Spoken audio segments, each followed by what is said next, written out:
The House has been preparing for this trifecta since last Congress.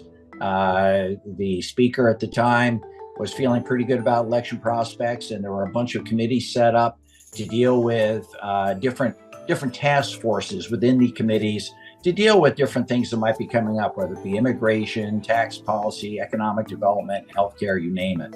So that the House is more prepared this cycle, I think, than it has been in previous cycles for the reconciliation process. The Republicans worked hard to learn from what the Democrats had done in the reconciliation bill in the 117th Congress to get things set up. The reality is that the only way to balance the budget, the only way to reduce the deficit and debt is, number one, you've got to tackle entitlements, mandatory spending, like the congressman said.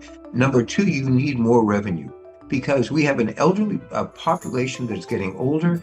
Healthcare costs are growing exponentially, and therefore, if we're going to keep helping and supporting our senior citizens on Social Security and Medicare, we have to have more revenue unless we are going to cut those programs significantly. It's a shame. We spend all this time talking about discretionary spending, defense, and housing and healthcare and all that. The big debt drivers, as you guys all know from the labels, are the big mandatory programs, Medicare, Social Security, and those need to be fixed, not gotten rid of, not cut, but fixed so that they can be solvent going forward. That's something that Congress really needs to do.